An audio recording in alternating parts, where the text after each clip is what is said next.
चलो बच्चों, जाते जाते तुम्हें सेल एंड लीज बैक पढ़ा दिया था उसके केसेस समझाने अभी, ठीक है। हाँ विधि विनोद चोपड़ा, क्या होता है सेल एंड लीज बैक? खड़ी हो, तमीज नहीं है तेरे अंदर?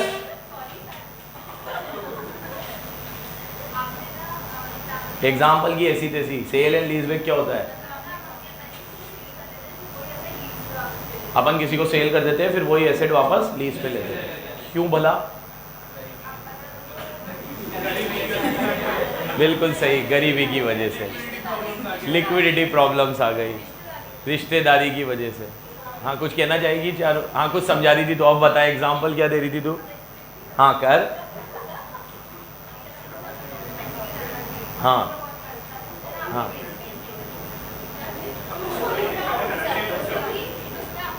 हाँ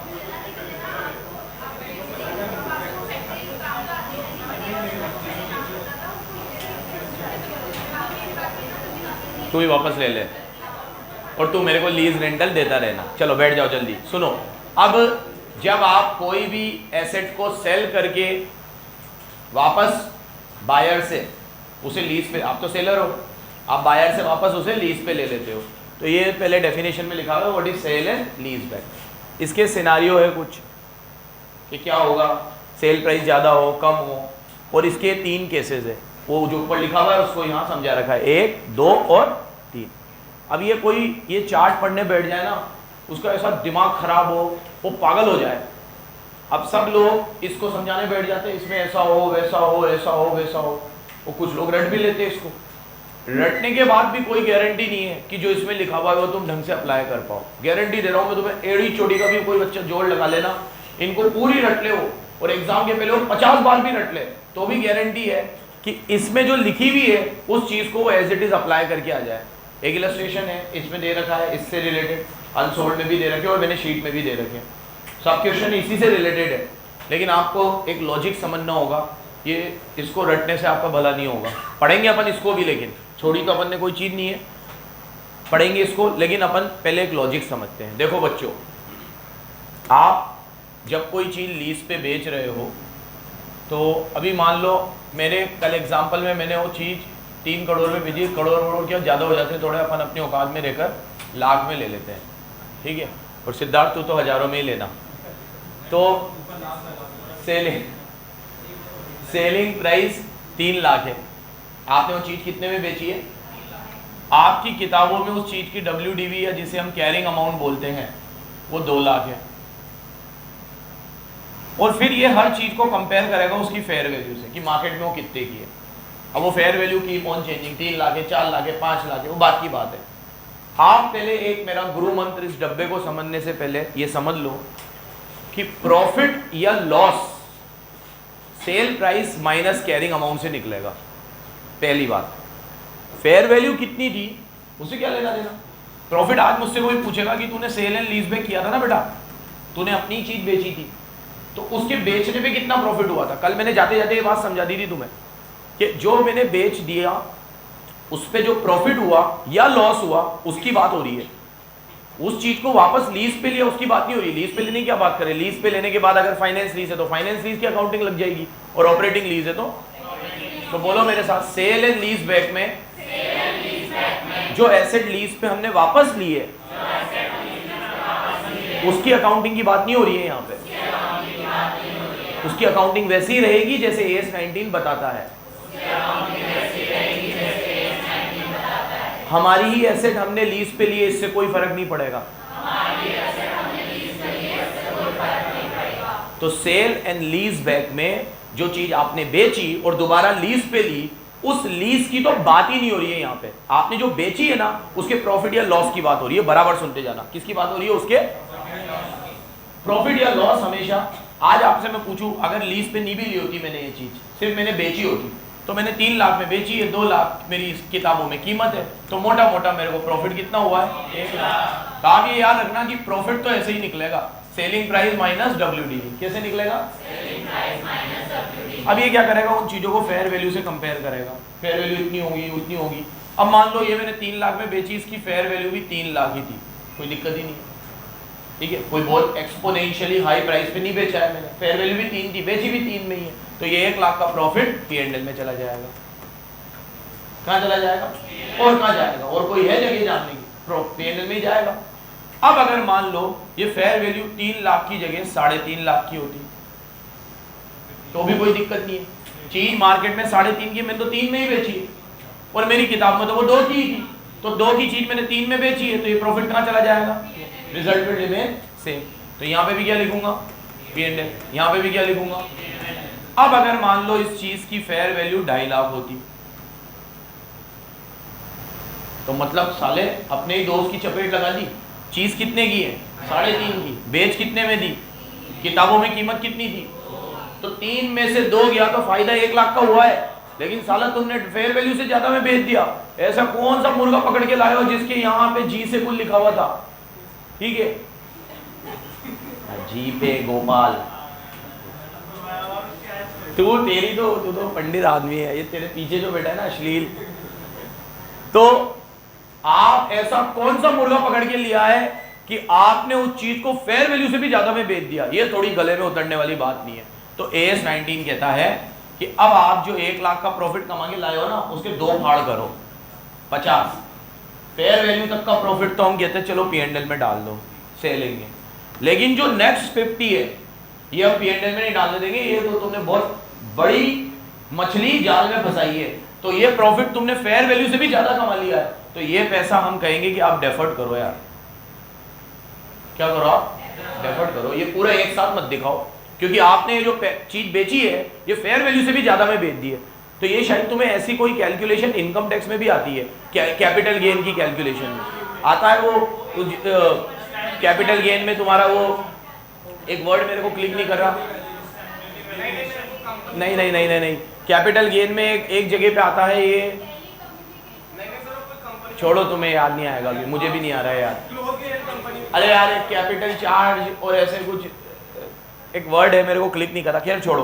तो भैया मोरल ऑफ द स्टोरी, आप कोई चीज फेयर वैल्यू से भी एक्सपोनेंशियली हाई कैसे बेच सकते हो? अगर आपने फेयर वैल्यू से भी ज्यादा में बेचा है तो वो पैसा आधा तो P&L में जाएगा, आधा किस में जाएगा? डेफर्ड हो जाएगा। क्या हो जाएगा? ये कितने केस बन गए देखो, 1 2 3 बन गए ना, 3 प्रॉफिट में बने हैं तो 3 लॉस में भी बनेंगे। 3 किस में बनेंगे? 3 लॉस में भी बनेंगे। लॉस में भी यही रूल रहेगा कि अगर लॉस हुआ है तो P&L में जाएगा, P&L में जाएगा, लेकिन अगर लॉस फेयर वैल्यू से भी उस डिफरेंस का लॉस है तो आधा डेफर्ड होगा और आधा P&L। लेकिन एक बात याद रखना, लॉस को डेफर्ड करने के लिए एक रूल है। अगर आपको लग रहा है कि आपने जो चीज लॉस में बेची है, प्रॉफिट में तो देखो बेचते ही है, लॉस में बेची है अगर आपने, तो आपको ऐसा लग रहा है कि जो चीज मैंने लीज पे जो मैंने आज बेची है ना, भले उस पे मुझे लॉस हुआ है, लेकिन सामने वाला जो मुझे लीज पे देगा ना जब ये एसेट वापस, तो मैं उस चीज को जब आगे बनाऊंगा, प्रोडक्शन वगैरह करूंगा, तो ये लॉस की तो मैं भरपाई कर लूंगा। आज मैंने सेल प्राइस पे इसीलिए कम में बेची है अपूर्व को, क्योंकि मुझे पता है कि अपूर्व बाद में मुझे ही देगा लीज पे, तो जब मैं इस चीज को वापस लीज पे लगाऊंगा तो उससे मैं इतना तो प्रोडक्शन कर ही लूंगा कि इस लॉस की भरपाई कर लूं। तो इफ यू आर श्योर कि आप उससे इतना प्रोडक्शन कर लोगे कि वो लीज से उसकी भरपाई हो जाएगी, तो आप लॉस को इमीडिएटली रिकॉग्नाइज ना करके डेफर्ड भी कर सकते हो। अगर आप श्योर हो कि वो लीज पे लेने से आप कम से कम उतना प्रोडक्शन तो कर ही लोगे कि ये लॉस आराम से आने वाले 2-3 साल में रिकवर हो जाएगा, तो उस केस में आपको ये लाइन लिख के आनी है कि आप लॉस को इमीडिएटली रिकॉग्नाइज मत करो, आप उसे भी क्या कर लो? डेफर्ड कर लो। तो ये एक थीम थी कि आपको प्रॉफिट या लॉस जो है वो इतने केसेस से नहीं समझना है। प्रॉफिट या लॉस तो सेल प्राइस में से WDV माइनस करके आएगा। अब ये समझना है कि उसे P&L में डालू के ना डालू, लॉस आए तो भी उसे P&L में डालू के ना डालू, अभी डालू के डेफर्ड करूं, अभी डालू के डेफर्ड करूं, इससे रिलेटेड ये केस है। अब मैं तुम्हें ये डब्बा समझाता हूं। देखो, नंबर 1, आपने कोई चीज को सेल प्राइस मैंने 2 ही बनाए थे, इसने 3 बनाए हैं। मैंने कहा था अगर आपकी सेल प्राइस 3 लाख है और आपकी फेयर वैल्यू ज्यादा है, कम है, ठीक है, और बराबर है। अब इसने जो 3 बनाए वो कैसे बनाए हैं कि सेल प्राइस एक तो फेयर वैल्यू के बराबर ही थी, सेल प्राइस फेयर वैल्यू से कम थी, और सेल प्राइस फेयर वैल्यू से ज्यादा थी। इसको समझते हैं, बराबर से देखते चलना। Number 1, sale price fair value के बराबर थी। अपन प्रैक्टिकल एग्जांपल भी लेते चलेंगे। मान लो सेल प्राइस भी 3 लाख थी और फेयर वैल्यू भी 3 लाख थी, ठीक है। कैरिंग अमाउंट WDV जिसे कहते हैं, तो कह रहा है वो भी फेयर वैल्यू के ही बराबर था, तो फिर मैं इसको भी कितना ले रहा हूँ अभी यहाँ पे, तो 3 लाख की चीज 3 लाख में ही बिकी है, तो no profit no loss, no profit. अगला केस, ये केस 1 था, अब केस 2 और केस 3। नीचे मत देखना, अपने हिसाब से जवाब देने की कोशिश करना, फिगर से तो ये बिल्कुल इजी लगेगा तुम्हें, सामने देखना, नीचे मत देखना भाई यहाँ सामने देखो, हाँ इधर। अब carrying amount is less than fair value, मैंने फेयर वैल्यू 3 पकड़ी है, तो कैरिंग अमाउंट 2 लाख ले लेता हूँ, ठीक 2 ले लूँ, फेयर वैल्यू से कम लेना है, कितना भी ले लूँ, 1 लूँ 2 लूँ 5 लूँ, अरे 5 नहीं ले सकता, फेयर वैल्यू 3 है, तो ये 2 लाख है और ये फेयर वैल्यू से कम है। अब जवाब देना मुझे, आपकी फेयर वैल्यू 3 लाख थी और सेल प्राइस भी आपने 3 ही ली है, तो 3 की चीज एक तरीके से आपकी 2 में बिकी है, प्रॉफिट है कि लॉस है? 3 की चीज, अरे 2 की चीज 3 में बिकी है, सॉरी, प्रॉफिट है कि लॉस है? प्रॉफिट है, प्रॉफिट है ना, कहाँ जाना चाहिए? P&L में, क्योंकि कोई फेयर वैल्यू से ज्यादा में तो बेची नहीं है, तो ये रिकॉग्नाइज इन P&L। और लॉस वाले में लिख दिया नॉट एप्लीकेबल, लॉस हुआ ही नहीं है तो नॉट एप्लीकेबल ही लिखेगा ना। अब यहाँ नॉट एप्लीकेबल लिखा है तो वहां पे भी एक जगह नॉट एप्लीकेबल आएगा, क्योंकि ये तो क्या सारे केसेस को क्यूमुलेटिवली समझा रहा है, समझिए बराबर, सामने देखना। अब आगे, कैरिंग अमाउंट इस बार फेयर वैल्यू से भी ज्यादा है, कैरिंग अमाउंट, सेल प्राइस नहीं, सेल प्राइस भी मेरी 3 थी, फेयर वैल्यू भी मेरी 3 थी, कैरिंग अमाउंट को कितना ले लेता हूं मैं 4, और फेयर वैल्यू तो मेरी कितनी थी 3। तो अब मेरी बात सुनो, फेयर वैल्यू कितनी है वो बाद में देखना, प्रॉफिट या लॉस तो सेल प्राइस और WDV के डिफरेंस से निकलेगा, बोलो प्रॉफिट या लॉस तो सेल प्राइस और WDV के डिफरेंस से निकलेगा। देखो यहाँ देखो, एकदम दिमाग ठंडा रख के सॉल्व करना, अभी इसमें केसेस वाला क्वेश्चन कराऊंगा, तुम लोगों से पूछूंगा, जब भी कोई चीज बेचने की बात हो रही है, ये बेचा है मैंने, तो आप ये देखो किताबों में ये कितने का था और बेचा कितने में, प्रॉफिट तो तब पता चलेगा, अब उसकी फेयर वैल्यू कितनी थी क्या थी तो बात की बात है, पहले प्रॉफिट तो निकालो, एकदम दिमाग ठंडा रखना। चीज बेची है मैंने 3 में, क्योंकि फेयर वैल्यू और सेल प्राइस क्या दी है, सेम लिए, तो चीज मैंने कितने में बेची है 3 में, और कैरिंग अमाउंट कितना है 4 है, तो लॉस है प्रॉफिट है? 3 लाख में कोई चीज बेची है और किताबों में उसकी कीमत कितनी है 4 लाख है, तो 1 लाख का लॉस है, तो प्रॉफिट में क्या लिखना पड़ेगा मुझे, नॉट एप्लीकेबल, और लॉस है तो लॉस को क्या करो, इमीडिएटली रिकॉग्नाइज कर लो, लॉस हुआ है तो इमीडिएटली रिकॉग्नाइज कर लो, ठीक है। ये आ गया केस नंबर 1, सिनेरियो नंबर 1, जहां पे सेल प्राइस और फेयर वैल्यू क्या थी, बराबर।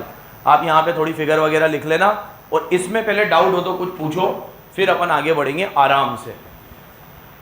आपका जो लॉस था ना, सुनो इधर, आपका जो यहाँ पे लॉस था ना, वो फेयर वैल्यू से ज्यादा ही था, आपकी किताबों में चीजें आपने ज्यादा दिखा रखी थी, आपने किसी चीज को 4 लाख दिखा रखा है ही नहीं वो 4 लाख, उसकी तो फेयर वैल्यू भी 3 है, तो बिकता भी 3 में, बिका भी 3 में, आपने अपनी किताब में उसे 4 लाख दिखा रहा है, तो हम क्या करेंगे, लॉस है तो, और लॉस को आपको क्या करना पड़ेगा इमीडिएटली। अब किसी के दिमाग में ये आया क्या कि सर ये 1 लाख को डेफर्ड क्यों नहीं किया, हाँ सेल प्राइस और फेयर वैल्यू इक्वल ही है, मैं फेयर वैल्यू के ऊपर नीचे थोड़ी गया हूँ, फेयर वैल्यू तो 3 ही लाख है और मेरा लॉस 1 लाख का, क्योंकि मैंने किताबों में उस चीज को 4 दिखा रखा है, तो मैं बेवकूफ हूँ कि मैंने उस चीज को 4 क्यों दिखा रखा है, ठीक है। मतलब एक तरीके से ये कह सकता हूँ कि पुराने सालों में मैंने उस एसेट पे डेप्रीसिएशन कम रेट से लगाया है, क्या पुराने सालों में मैंने उस चीज पे डेप्रीसिएशन कम रेट से लगाया, नहीं तो इतनी WDV नहीं होनी चाहिए थी। कभी दिमाग में उतरती है ये बात, अकल में आती है ये चीज कि फेयर वैल्यू से ज्यादा आपकी WDV है। WDV मतलब आपने उसे जब खरीदा था उसके बाद आपने उस पर डेप भी लगाया होगा, तो डेप लगाने के बाद तो कीमत कम होनी चाहिए और वो फेयर वैल्यू से भी ज्यादा है, तो आपने पुराने सालों में पाप किया है, अब पश्चाताप कर लो, गलतियां करी है उसको धो लो। कैसे धो लो, वो जो भी लॉस है इस साल में रिकॉग्नाइज करो, तुम्हारी एसेस कराओ, ठीक है। केस नंबर 1 इसको हटा दूं मैं, चलो केस नंबर 2,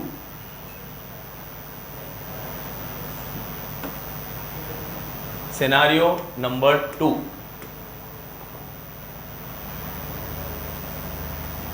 हाँ देखते चल गए इधर, ये हटेगा,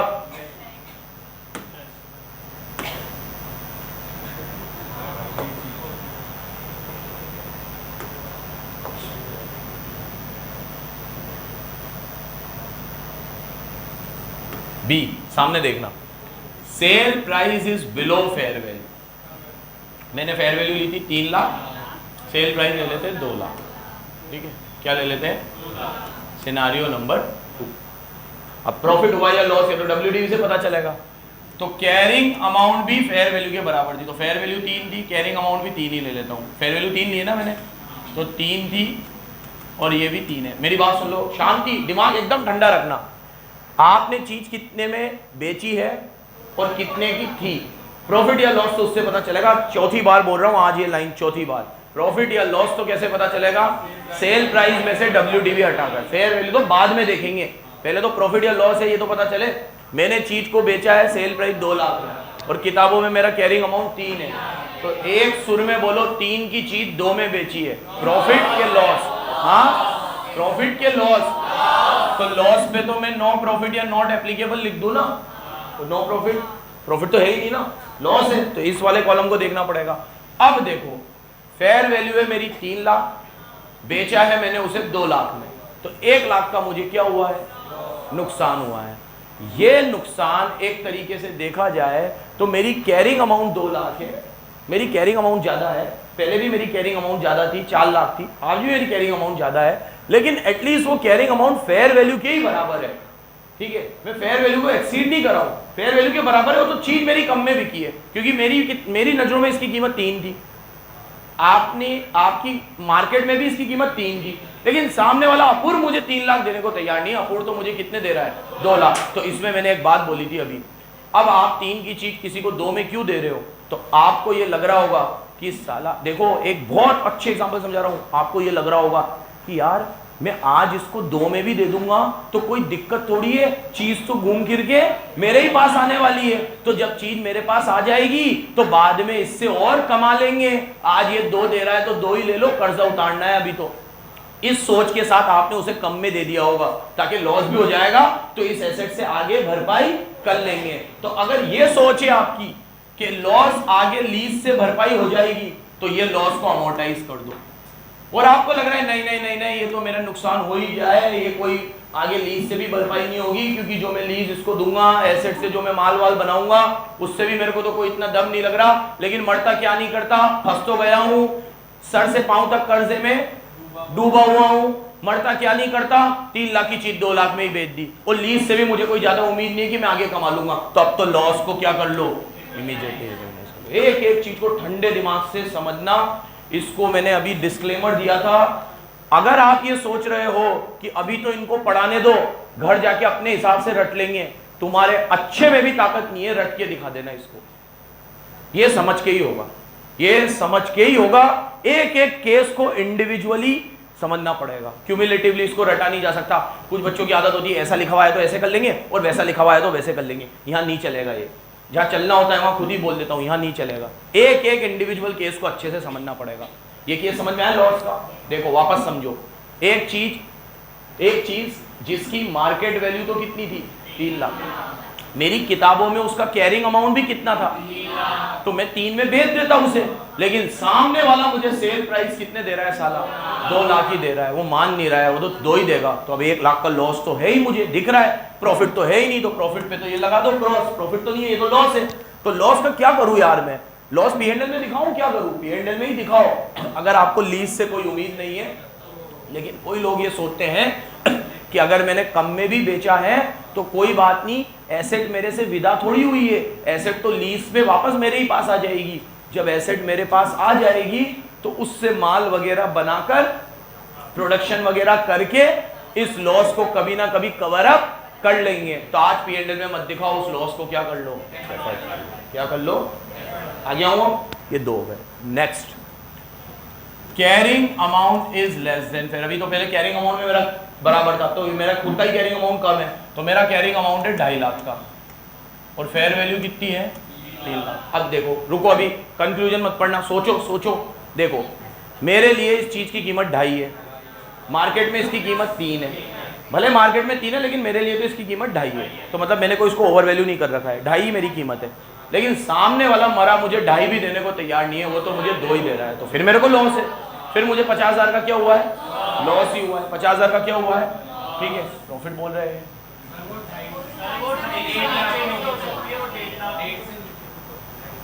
हाँ हाँ ये तो कुछ भी हो सकता है, सही बात है। अगर लॉस है मेरे केस में तो लॉस को इमीडिएटली रिकॉग्नाइज करो, नहीं तो डेफर्ड करो। और हाँ सही बात है 2.5 लाख क्यों, वो तो 3 से कम तो कुछ भी हो सकता है, 2.5 भी हो सकता है, 2 भी हो सकता है, 1.5 भी। और अगर 1.5 है तो फिर प्रॉफिट है, क्योंकि मैंने तो 2 में बेचा है, तो सेल प्राइस से कंपेयर करना पड़ेगा। सेल प्राइस से कंपेयर करके पता चलेगा प्रॉफिट है कि लॉस है। अगर प्रॉफिट है तो फिर उसे इमीडिएटली, ठीक है। सर प्रॉफिट के लिए डेफर्ड वाली बात नहीं बोली, क्यों बोलूंगा? आज मेरी नजरों में इसकी कीमत 2.5 है, आपने उसे 3.5 में ली है, तो 1 लाख का मतलब मेरी नजरों में इसकी कीमत 1.5 है, और आपने उसे 2 में लिया है, तो 50,000 का मुझे फायदा हुआ है, तो मैं इसे डेफर्ड क्यों करूं? फायदा हुआ है मुझे तो, ठीक है। अब मेरे को लीज से आगे और फायदा होगा या नुकसान होगा तो तब की तब देखेंगे। आज तो मेरे को सीधी सीधी 1.5 की चीज 2 में बिक गई, तो 50,000 का क्या हो गया, मुझे फायदा हो गया। तो प्रॉफिट को आप इमीडिएटली रिकॉग्नाइज करिए। अब ये वाला केस सुनो, अगर कैरिंग अमाउंट फेयर वैल्यू से भी ज्यादा है, आपका कैरिंग अमाउंट क्या है, फेयर वैल्यू से ज्यादा है, तो कैरिंग अमाउंट अगर फेयर वैल्यू से ज्यादा है, मतलब फेयर वैल्यू है कितनी, 3 लाख, और आपका कैरिंग अमाउंट कितना है, 4 लाख है, तो पहले तो कोई प्रॉफिट रिकॉग्नाइज मत करना, कैरिंग अमाउंट को फेयर वैल्यू पे लेकर आना, क्योंकि आप AS10 की भी धज्जियां उड़ा चुके हो फिर, ठीक है। आप इतना ऊपर कैसे ले गए हो? आपका जो कैरिंग अमाउंट है मान लो अभी जैसे है वो 4 है, पर आपकी फेयर वैल्यू ही कितनी है, 3 है। तो अगर आपकी चीज 3 है मार्केट में और आप उसे कहां तक ले गए हो, 4 तक, तो पहले उस कैरिंग अमाउंट को रिड्यूस करके कहां तक लेकर आओ, फेयर वैल्यू पे लेकर आओ। किस पे लेकर आओ? इसका एक क्वेश्चन आएगा अभी नीचे, इसमें है ना 2 बातें होंगी, सुनो, इसमें है ना 2 बातें होंगी। पहले आपको फेयर वैल्यू को कम करके, अरे कैरिंग अमाउंट को कम करके फेयर वैल्यू पे लाना है। उसके लिए आपको नुकसान है तो नुकसान पूरा बियर कर लो आज ही, और उसके बाद देखो कि वो चीज बिकी कितने में है, फिर वहां प्रॉफिट है या वहां लॉस है, तो उसको इंडिविजुअल ट्रीट करना है और इसको इंडिविजुअल ट्रीट करना है। मोरल ऑफ द स्टोरी, जब भी आपकी कैरिंग अमाउंट फेयर वैल्यू को भी एक्सीड कर जाए तो पहले उस कैरिंग अमाउंट को आपको क्या करना है, फेयर वैल्यू तक लेकर आना है। क्या करना है?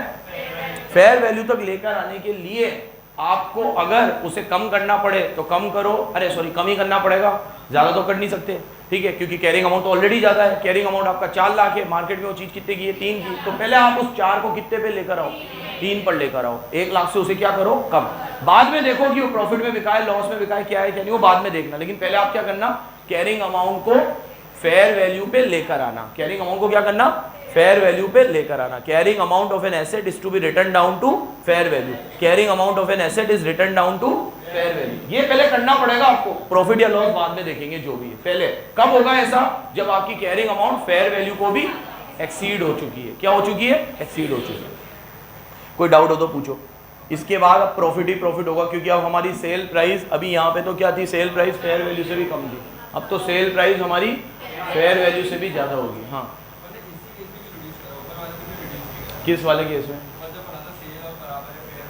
हाँ देख, उधर भी करेंगे, देख तो उधर क्या था, उधर amount, carrying amount above fair value था, ठीक है, और यहाँ पे जो मेरी सेल प्राइस थी वो फेयर वैल्यू पे ही हुई थी। तूने ये चीज की कीमत 3 लाख है मार्केट में, तूने बेचा भी उसे 3 में है ना। अब तेरा कैरिंग अमाउंट जो है वो अगर फेयर वैल्यू से ज्यादा है, 4 है मान ले, तो तू इधर भी तो 4 को 3 पे लेकर आया, ये लॉस बुक करके, इधर भी कराया हमने, लिखा नहीं है बोले, इसीलिए मैं कह रहा हूँ ये इतने किस तरीके से लिखा है, आप उसके ऊपर जाओगे, लॉजिक समझ। तूने यहाँ पे भी क्या करा, बिल्कुल सही सवाल है तेरा, कैरिंग अमाउंट कितनी है यहाँ पे, फेयर वैल्यू से ज्यादा है, मैंने फेयर वैल्यू कितनी ली थी, 3 लाख, सेल प्राइस भी कितनी ली थी, 3 लाख, कैरिंग अमाउंट कितना हो चुका है, 4 लाख, तो तू कह रहा है इसको क्यों लेके नहीं आया, इसको भी लेके आया, वो चीज मैंने बेची 3 पे थी, जब मैं 4 की चीज 3 पे बेच रहा हूं तो 1 लाख का नुकसान हो तो गया। अब मैं वापस उसको 4 को 3 पे लेके आऊंगा, तो ऐसे समझ ले तू कि मैं उसको 4 को 3 पे लेके आया, 1 लाख का नुकसान हुआ, और 3 की चीज 3 में बेच दी, नो प्रॉफिट नो लॉस, ऐसे समझ ले, तो भी 1 लाख का नुकसान तो वही है। तो मैं इधर भी यही करा है मैंने, कि मैं इधर भी कैरिंग अमाउंट को फेयर वैल्यू पे लेके आया हूं। कैरिंग अमाउंट जब ऊपर निकल जाए तो पहले उसे किस पे लाना पड़ेगा। अभी जो मैंने इसको समझाया वो समझ में आया तुम लोगों को, दिव्यांश समझ में आया, गरिमा समझ में आया। मैं एक बार फिर बोल रहा हूं, देखो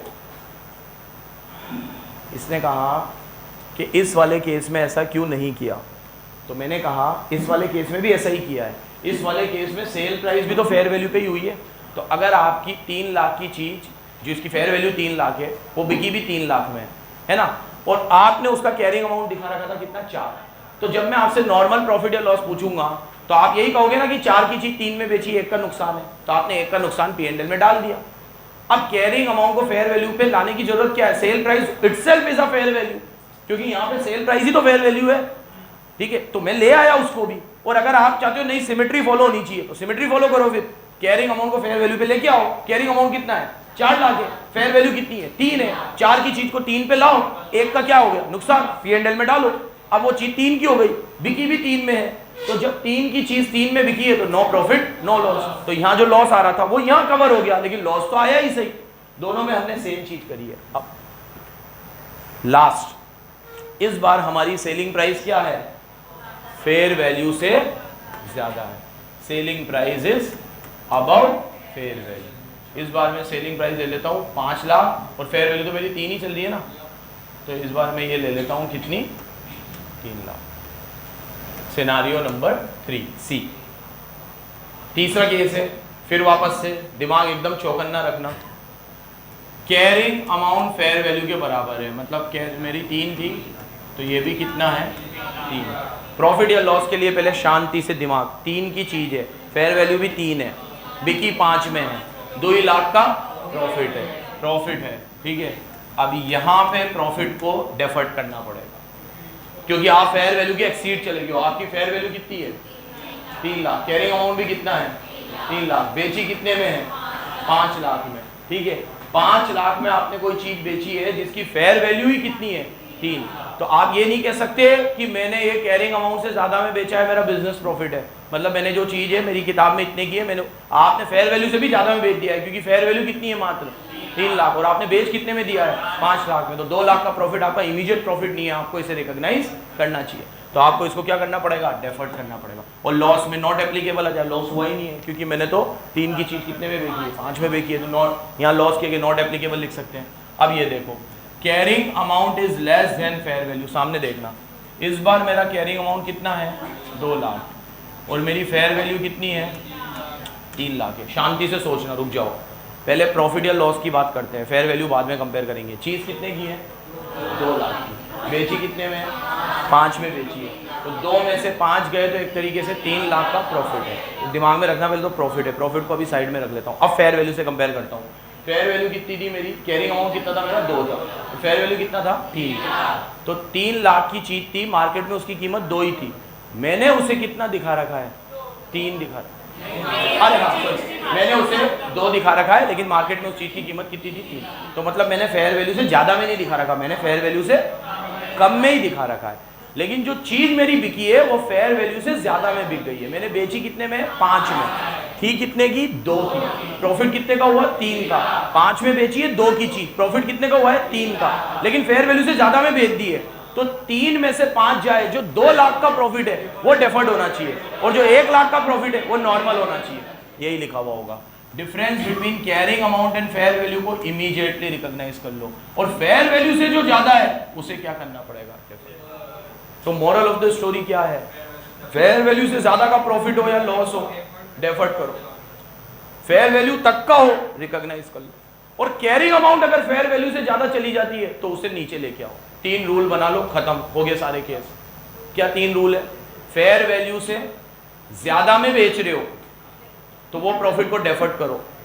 फेयर वैल्यू से कम में बेच रहे हो, ठीक है, फेयर वैल्यू से कम में बेच रहे हो, उसे रिकॉग्नाइज कर लो। और अगर आपका कैरिंग अमाउंट फेयर वैल्यू से ज्यादा चला गया है कभी, तो उस कैरिंग अमाउंट को फेयर वैल्यू पे लेकर आओ, उस कैरिंग अमाउंट को फेयर वैल्यू पे लेकर आओ, ठीक है। इसके 2-3 क्वेश्चन अभी करेंगे अपन लोग। आगे आओ, यहां देखना, कैरिंग अमाउंट फेयर वैल्यू से क्या है? ज्यादा है। कैरिंग अमाउंट, मेरा फेयर वैल्यू तो 3 है, कैरिंग अमाउंट 4 ले लेता हूं। 4 3 से ज्यादा है। अब फिर वही करना, फेयर वैल्यू को बाद में कंसीडर करना, पहले प्रॉफिट या लॉस देखना। सेल प्राइस कितनी थी? 5 लाख, और वो चीज की कैरिंग अमाउंट कितनी थी? 4। तो आपने बेचा है 5 में, किताबों में आपकी चीज कितने की थी? 4 की। 5 में बेचा है, किताबों में 4 की थी, तो मोटा मोटा देखा जाए तो 1 लाख का प्रॉफिट है। 1 लाख के प्रॉफिट को अभी साइड में रखो, रुक जाओ। अब आपकी फेयर वैल्यू है कितनी? 3, और आप कैरिंग अमाउंट कितना ले गए हो? 4 पे ले गए हो। तो कैरिंग अमाउंट अगर ऊपर चला जाता है तो पहले उसे नीचे लाना पड़ता है। कैरिंग अमाउंट 4 है, आपको उसे कितने पे लाना पड़ेगा? जब आप 4 की चीज को 3 पे ले आओगे तो 1 लाख का इधर लॉस है। अब जब 4 की चीज 3 की हो चुकी है और बिकी वो 5 में है तो 2 का प्रॉफिट है, तो इधर 2 का प्रॉफिट रिकॉग्नाइज करो, 1 का लॉस रिकॉग्नाइज करो, तो नेट प्रॉफिट 1 लाख का आएगा। और हुआ भी 1 लाख का ही है, क्योंकि 5 की चीज मैंने कितने, 4 की चीज मैंने कितने में बेची है, तो प्रॉफिट तो मुझे 1 का ही हुआ है। लेकिन दिखाना ऐसे पड़ेगा, मैं 1 लाख का प्रॉफिट नहीं दिखाऊंगा, मैं प्रॉफिट कितने का दिखाऊंगा? 2 का। और लॉस कितने का दिखाऊंगा? 1 का। ठीक है, वापस सुनो इस केस को। आपका किताबों में कैरिंग अमाउंट जो था वो कितना था? 4। फेयर वैल्यू कितनी थी? किसी भी हालत में कैरिंग अमाउंट फेयर वैल्यू से ज्यादा नहीं होना चाहिए। कैरिंग अमाउंट आप कितना ले गए हो? 4, जबकि किताब में कीमत ही कितनी है उसकी? तो 3 है, मतलब फेयर वैल्यू कितनी है? 3 है। तो 4 को पहले 3 पे लेके आओ। 4 को 3 पे लाने के लिए 1 लाख का लॉस है, गिराओ उसे। जब 4 की चीज 3 पे आ गई, 1 लाख का आपने लॉस रिकॉग्नाइज कर लिया, तो इसको रख दो साइड में। अब वो चीज 3 की है, बिकी लेकिन वो 5 में है, तो 3 की चीज 5 में बिकी है, तो 2 का प्रॉफिट मानो, तो 2 का प्रॉफिट मानो, 1 का लॉस मानो, तो नेट प्रॉफिट कितना हुआ? 1। और प्रॉफिट 1 का ही हुआ है, क्योंकि चीज बिकी कितने में है? 5 में। किताबों में कितने की थी? तो 1 लाख का ही प्रॉफिट हुआ है, लेकिन दिखाना 1 लाख नहीं है। दिखाना कैसे? 1 इधर 2 इधर। अभी आएगा इसका भी क्वेश्चन। हाँ हाँ, किसमें? वो ये लिखा हुआ है ना यहाँ पे, इस चीज को डेफर्ड एंड अमोर्टाइज है। डेफर्ड एंड अमोर्टाइज दोनों चीज के लिए लिखा हुआ है कि आप profit should be the difference between fair value और सेल प्राइस का जो डिफरेंस है, as the carrying amount would have been written down. मतलब अगर आप कैरिंग अमाउंट को फेयर वैल्यू तक ले आओ तो वो प्रॉफिट है। ठीक है, defer and amortise, fair value से ज्यादा हो जाएगा तो अमोर्टाइज करना ही पड़ेगा। आपका फेयर वैल्यू 3 है और प्रॉफिट आपने बेची कितने में है? 5 में है, तो अमोर्टाइज करना ही पड़ेगा। फेयर वैल्यू से ऊपर जाते ही अमोर्टाइज वाला रूल लगेगा। फेयर वैल्यू के नीचे नीचे बेच रहे हो, उसी साल में इमीडिएटली रिकॉग्नाइज कर लो। अब मैं आपकी सहूलियत के लिए इन सब चीजों को 3 पॉइंट में समराइज कर देता हूं, लेकिन मैं फिर बोलूंगा, सुनो इधर। चलो पहले एक क्वेश्चन करते हैं। ये क्वेश्चन देखो, ये तुमसे इजीली हो जाएगा। अभी अपना इलस्ट्रेशन 1 2 भी, हाँ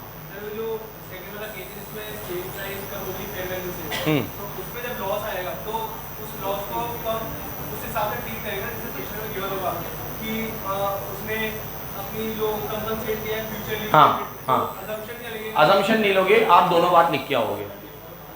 हाँ, दोनों बात लिख के आना कि अगर फ्यूचर, अगर वो खुद लिख दे क्वेश्चन में तो फिर अलग बात है। जैसे वो लिख दे कि फ्यूचर लीज पेमेंट से कंपनसेट हो जाएगा, तो फिर आप करना कि डेफर्ड करेंगे। और कुछ ना बोले तो दोनों बात लिख के आना कि अगर ये फ्यूचर लीज से कंपनसेट हो सकता है तो डेफर्ड करेंगे, नहीं तो इमीडिएटली रिकॉग्नाइज करेंगे।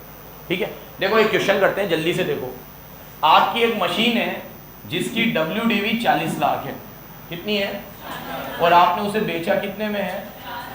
पहले तो ये देखना, 40 की चीज 50 में बेची है, तो मोटा मोटा अगर मैं कुछ भी ना बोलूँ आपको तो 10 लाख का प्रॉफिट है। कुछ भी ना बोलूँ तो 10 लाख का प्रॉफिट है। अब आपको ये अलग अलग सिनारियो दे रखे हैं।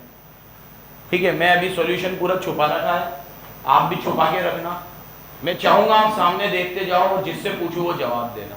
सामने देखना, प्लीज मत देखना, बुक में मजा नहीं आएगा। देखो, 40 की चीज आपने 50 में बेची। आराम से एक एक केस को इंडिविजुअली ट्रीट करना। लक्षिता, अरे लकीशा, यहाँ देख, सामने देख, बोल रहा हूँ सामने देखो। केस नंबर 1, तू बता मुर्तुजा, 50 में बेची है, फेयर वैल्यू भी 50 ही है।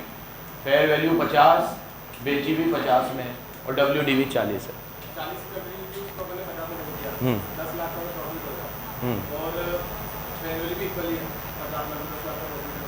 क्या करूँ? डेफर्ड करूँ इमीडिएटली?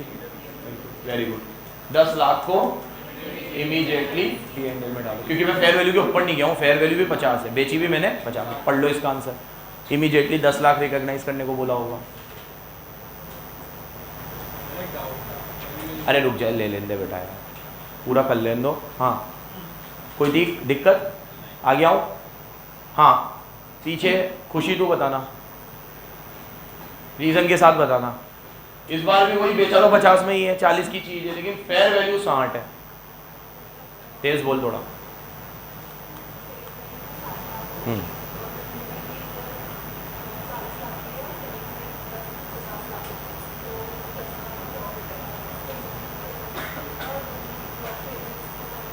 वेरी गुड बेटा, वेरी गुड। 50 में बेचा है, 40 की चीज है, 10 का प्रॉफिट है, फेयर वैल्यू से ऊपर गया नहीं हूँ क्योंकि फेयर वैल्यू तो कितनी है 60 है, फेयर वैल्यू के नीचे ही हूँ, तो डेफर्ड वेफर्ड का नाटक, तो यहाँ पे भी यही आंसर आएगा सेम। देखिएगा एक बार,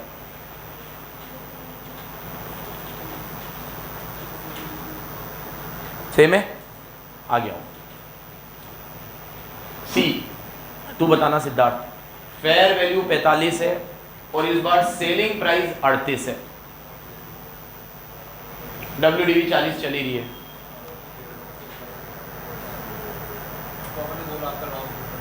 तेज बोल और रीजन के साथ बोल। फेयर वैल्यू तो ज्यादा है, सेलिंग प्राइस और WDV फेयर वैल्यू ज्यादा है, डिफर तो करेंगे ही नहीं। बाकी भी नॉर्मल केस देखेंगे, इसका WDV का 40 का 38 रुपीस से 2 लाख का लॉस है। इसमें दो बातें लिखेंगे क्या, लीज वाली लॉस तो हुआ है ना, आपने चीज कितने में बेची है 38, उसकी तो फेयर वैल्यू भी 45 थी और आपने बेची कितने में, और आपकी बुक में भी वो कितने की थी, तो बच्चा भी बता देगा 40 की चीज 38 में बेची, 2 लाख का लॉस है और फेयर वैल्यू से भी कोई लेना देना नहीं है, फेयर वैल्यू तो जने कहीं जा रही है, तो 2 लाख का लॉस है मुझे, तो 2 लाख का लॉस है तो मेरे को क्या करना चाहिए, इसको दो बातें लिखनी चाहिए, या तो मैं इसको इमीडिएटली रिकॉग्नाइज करूंगा, लेकिन अगर मुझे लगता है कि फ्यूचर लीज पेमेंट से ये अकाउंट रिकवर हो सकता है तो डेफर्ड करूंगा। देखो इसने 2 आंसर लिखे, एक लिखा है,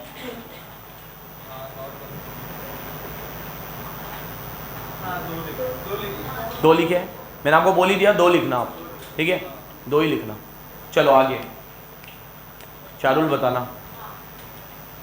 फेयर वैल्यू 40 है, बेचा 50 में,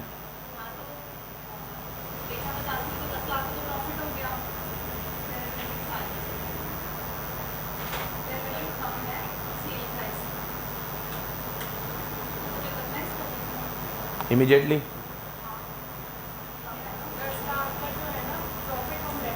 डेफर्ड करेंगे ना चारुल मैम, फेयर वैल्यू से ऊपर चले गए ना, फेयर वैल्यू कितनी है, WDV कितनी थी, तो अगर अपन देखें तो फेयर वैल्यू, अपन WDV को फेयर वैल्यू पे लाते हैं ना, 40 को क्या 40 पे लाएंगे, 40 ही है वो तो, लेकिन आपने बेच 50 में दिया, फेयर वैल्यू से ज्यादा में बेच दिया आपने, तो 10 लाख का प्रॉफिट तो हुआ है आपको, लेकिन वो डेफर्ड होगा। देखो 10 लाख का प्रॉफिट डेफर्ड होगा,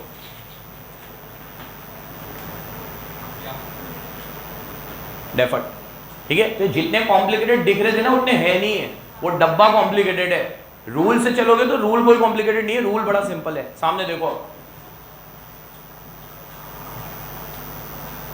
तो बताना पीयूष।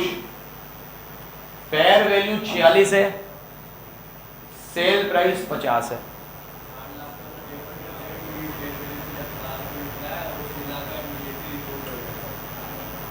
ढंग से बोल थोड़ा, 4 लाख फेयर वैल्यू से ज्यादा में बेच रहा है, ठीक है, उसको तो डेफर्ड कर लेंगे।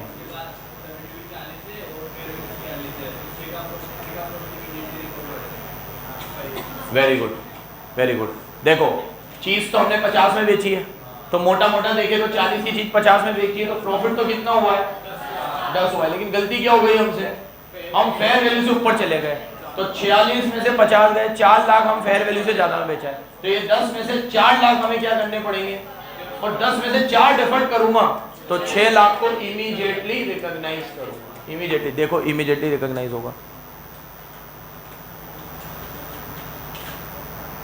यही है लास्ट के लास्ट ही है एफ। लकीशा बता, सामने देख, सोच समझ के जवाब देना बिल्कुल आराम से। इस बार फेयर वैल्यू मेरी 35 है, सेलिंग प्राइस मेरी 39 है और WDV मेरी 40 है। 50 का है सेलिंग प्राइस, वो तो भूल जाओ, वो तो हर केस में अलग दे रखी है, ये रही सेलिंग प्राइस 39, 40 की चीज हमने 39 में बेची है, 1 लाख का लॉस है।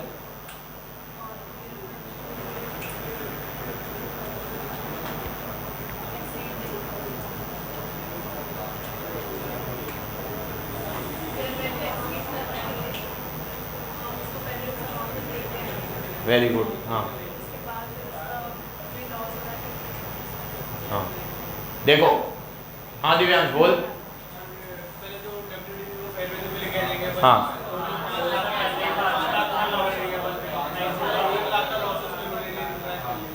अब तो 4 लाख का प्रॉफिट बन गया, जब तुम 40 की चीज को 35 पे ले आए तो 5 लाख का तो लॉस हो गया, लेकिन वो चीज तो 35 की हो गई ना, और 35 की चीज 39 में बिकी है, तो 4 लाख का प्रॉफिट है। तो यहाँ पे ऐसा लिखेगा ये profit 4 lakh, loss 5 lakh, net loss 1 lakh, net loss. और वैसे भी 1 लाख का ही हुआ है लॉस, क्योंकि 40 की चीज हमने कितने में बेची है, लेकिन हम ऐसे दिखा नहीं सकते 1 लाख का लॉस, ऐसे ही दिखाना पड़ेगा। AS19 नाटक करता है ना, इसलिए हुआ तो लॉस कितने का है। लेकिन एक बार बोलो चिल्ला के, WDV औकात के बाहर चली जाएगी, तो पहले उसे औकात पे लाएंगे, और उसकी औकात है फेयर वैल्यू। लिख लो ये लाइन, हाँ यही लिखो। WDV को पहले फेयर वैल्यू पे लाना पड़ेगा। किस पे लाना पड़ेगा? रुक जा यार, रुक जा, ले लूंगा, डाउट याद है मुझे। ये हो गया पूरा खत्म। अभी अपने ऊपर की इलस्ट्रेशन है, पहले वो करते हैं, फिर अनसोल्व करेंगे। हाँ भाई पूछो, डाउट पूछो।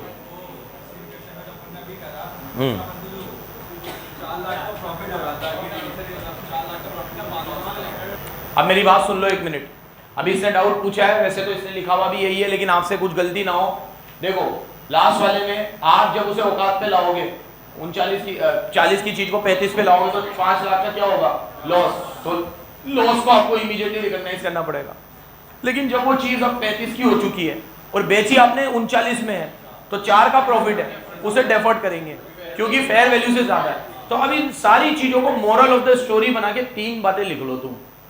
Point number 1, profit and loss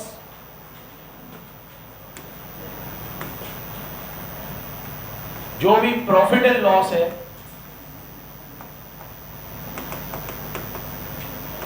वो पता चलेगा usually selling price minus WDV से। पॉइंट नंबर 2, WDV अगर एक्सीड करे फेयर वैल्यू को, तो पहले उसे फेयर वैल्यू पे लेकर आओ, पहले फेयर वैल्यू पे लेकर आओ। देन फेयर वैल्यू और सेलिंग प्राइस को कंपेयर करो for profit and loss. Point number 2। Point number 3, अगर प्रॉफिट या लॉस फेयर वैल्यू से ज्यादा हो तो डेफर्ड करो। फेयर वैल्यू तक का प्रॉफिट चलेगा, लेकिन फेयर वैल्यू से ज्यादा हो तो डेफर्ड करो।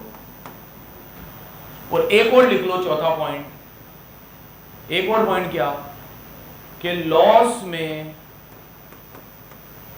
हमेशा लीज वाली बात लिखना। लीज वाली बात कौन सी? कि अगर लॉस हमें आगे लीज से कंपनसेट हो सकता है तो हम उसे डेफर्ड करेंगे, नहीं तो नहीं करेंगे। ये बात सिर्फ लॉस में लिखना है। तो ये 4 हमारे बुलेट पॉइंट बन गए। बट स्टिल मैं बिलीव नहीं करता हूं इन सब चीजों में। मेरा ये है कि आप उस केस को इंडिविजुअली देख के ठंडे दिमाग से सोच के जजमेंट लेना, है ना।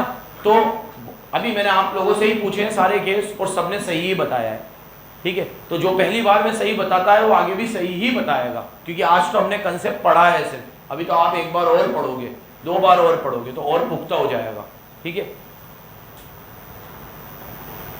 लिख लेना बेटा।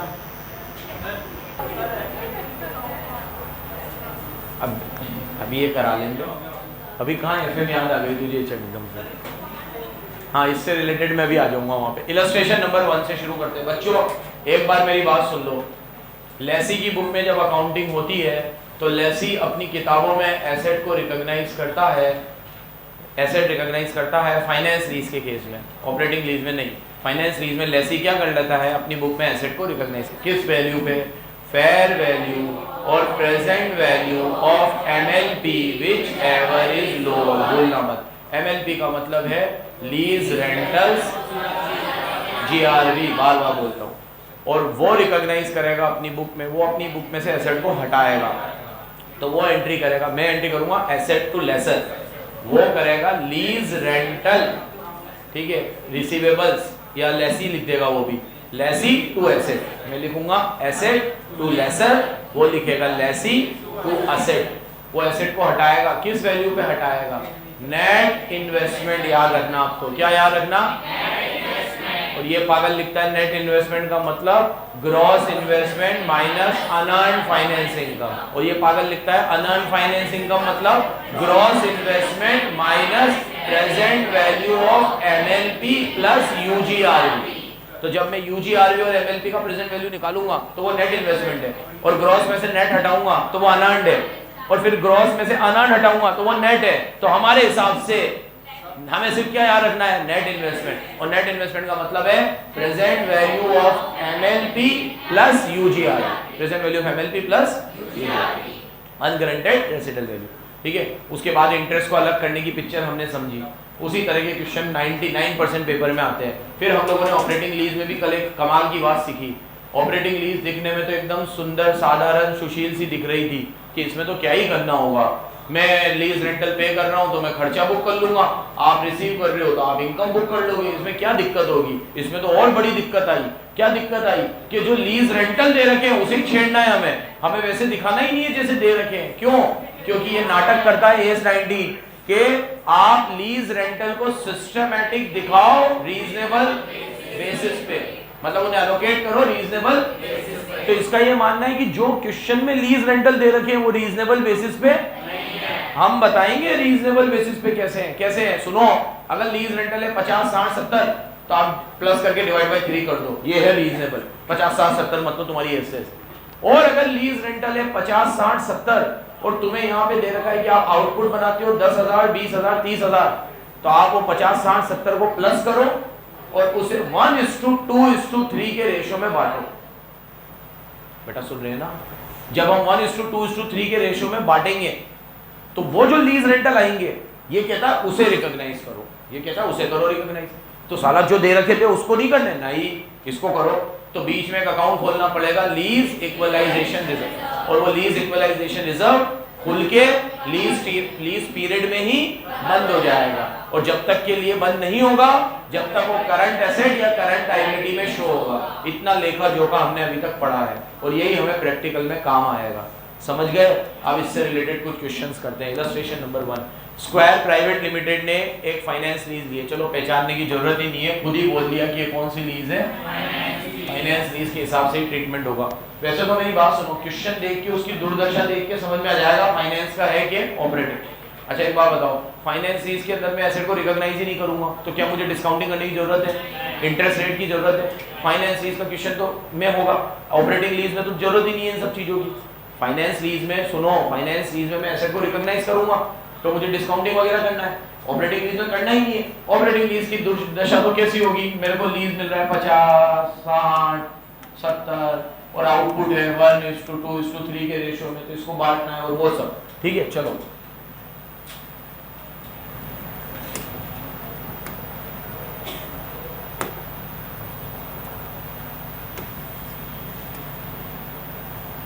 फेयर वैल्यू 20 लाख है, लीज रेंट 625 है, GRV 125 है, रेसिडुअल वैल्यू इतनी है, तो UGRV निकाल लो। काम आएगी नहीं आएगी बाद में देखेंगे। 275 में से 125 गए, 2.5 लाख, UGRV 2.5 लाख। और रेट भैया रेट है, और रेट ना होती किससे निकालते हैं? IRR याद है ना? एक ऐसी रेट लेते जिससे प्रेजेंट वैल्यू ज्यादा आता, एक ऐसी रेट लेते जिससे प्रेजेंट वैल्यू कम आता, और फिर दोनों के बीच में IRR PLR plus P1 minus P0 upon P1 minus P2 into N3। देखो डिस्काउंटिंग फैक्टर भी खुद ही दे रखे हैं, 1 ईयर, 2 ईयर, 3 ईयर, 4 ईयर, ये या तो सिंपल लग रहा है मेरे को। ये कह रहा है कैलकुलेट द लीज लायबिलिटी, आपको लीज लायबिलिटी दिखाना है और उसका इम्पैक्ट दिखाना है बैलेंस शीट और P&L में ईयर 1 में, मतलब सिर्फ हमें ईयर 1 में ही करना है। भैया लीज लायबिलिटी निकालने के लिए तो हम लोगों को डिस्काउंटिंग वगैरह करनी करें, एक टेबल बनानी पड़ेगी, ईयर 1 2 3 4, यहाँ MLP लेना पड़ेगा। भाई MLP कितना है? MLP लीज रेंटल 625, यहाँ पे 625, यहाँ पे, लेकिन यहाँ 625 में GRV और जोड़ दो, और यहाँ डिस्काउंटिंग फैक्टर लो, कितना है? 0.8696, फिर 7561, फिर 6575, 57, इनको इनसे सबको मल्टीप्लाई कर लो तो PV ऑफ MLP आ जाएगा 18,55,850। अब 2 मिनट मेरी तरफ देखना। इसने बोला है calculate value of lease liability in impact. किसकी बुक में बोला है उससे बहुत फर्क पड़ जाएगा, फर्क पड़ेगा ना, क्योंकि मेरी बुक के अंदर तो मैं जो लूंगा वो फेयर वैल्यू और present value whichever is lower लूंगा, और उधर लेसर की बुक में तो सिर्फ प्रेजेंट वैल्यू और MLP और प्रेजेंट वैल्यू और UGR, वो व्हिचएवर इज लोअर का नाटक ही नहीं है। ठीक है, तो इसने बोला है किसकी किताब में लिया है?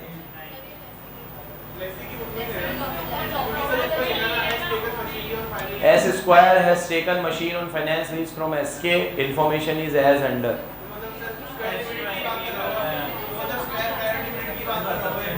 क्या कह रही है शुभी?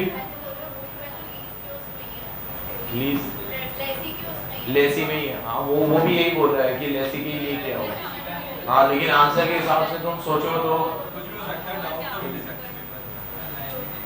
हाँ ये है पहचान।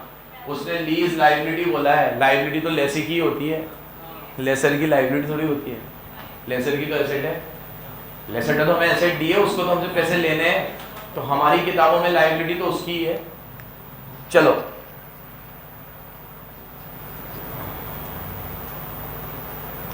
ये भैया जो आपने किया वो इसने भी किया भाई ने, और ये इसके भी आ गया 1855 आ गए। बोला प्रेजेंट वैल्यू ये है और 20 लाख ये व्हिचएवर इज लोअर, ये उसने कहा था बता दो लायबिलिटी, बता दो लायबिलिटी।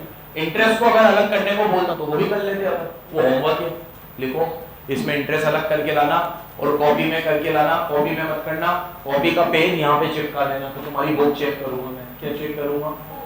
कॉपी में करके फाड़ के यहाँ चिपका देना। क्या करके लाना है? ईयर 1 ईयर 2 ईयर 3 और ईयर 4 में इंटरेस्ट निकाल के लाना है। क्या निकाल के लाना है? कर लोगे आउटस्टैंडिंग वाली चीज से आगे आओ। और एक और चीज करके लानी है, चार तो ज्यादा हो जाएगा, पहले 2 साल में लेसी की बुक में एंट्री भी करके लानी है विद डेप्रिसिएशन। पहले 2 साल में लेसी की बुक में एंट्री, ठीक है। अगर तुम ये कल करके नहीं लाए तो मैं तुम्हारा कुछ भी नहीं कर सकता, ये ध्यान रखना, ठीक है। कुछ भी नहीं कर सकता मैं तुम्हारा कुछ भी, मैं तुम्हें सिर्फ प्यार से समझाऊंगा और फिर उम्मीद करूंगा कि तुम परसों तो करके ले ही आओ। इससे अच्छा तुम कल ही करके ले आना। हाँ सही में, और क्या करूंगा यार, परसों भी मैं तुम्हें समझा ही सकता हूँ, सिर्फ कर कुछ नहीं सकता। कानून ने मेरे हाथ बांध रखे हैं, एक कानून है भारत में, उसने मेरे हाथ बांध रखे हैं। चलो, लेकिन मेरी लात नहीं बांध रखी है, याद रखना। और तुम्हें पता ही है मैं जूता ही फेंक के मारता हूँ, इसीलिए मस्ती में मत लेना। फिर बोल रहा हूँ, अगर कल मुझे एंट्री नहीं मिली और टेबल नहीं मिली इंटरेस्ट की, तो फिर तुम देखना मैं कल क्या करूंगा तुम्हारा। इलस्ट्रेशन नंबर 2 क्या बोल रही है बेटा चिन्नू? प्रकाश लिमिटेड ने मशीन लीज पे दी है, फेयर वैल्यू 28.3 है, लीज टर्म 5 साल की है, लीज रेंटल 8 लाख के पाए गए हैं, फेयर वैल्यू इसकी 28.3 मतलब 28,30,000। तू फोन चला रही है बेटा? इसको दिए तुमने जिम्मेदारी।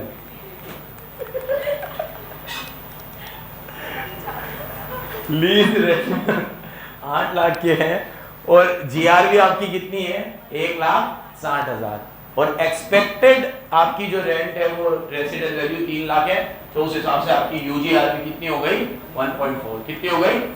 3 में से 1.6 जाएगा 1.4। रेट ऑफ रिटर्न दे देता, बहुत सुकून हो जाता है। 15% गिवन है, ये ना गिवन होती बार बार बोलता हूँ IRR से निकालनी पड़ती। ठीक है, चलो आपको डिस्काउंटिंग फैक्टर भी दे देंगे। क्या पूछा क्या इसने? अनअर्न्ड फाइनेंस इनकम पूछी है। क्या पूछी है? रुक जाओ जल्दी मत करना, रुक जाओ। हमने मशीन दी है बादल लिमिटेड को, फेयर वैल्यू है, लीज टर्म है, ये है वो है ये है वो है। मेरी तरफ देखो, अनअर्न्ड फाइनेंस इनकम पूछी है। यशपाल किसकी बुक में पूछी होगी? लेसी की के लेसर की? क्यों? इनकम तो लेसर की होती है, तो अनअर्न्ड फाइनेंस इनकम किसकी होगी? लेसर की।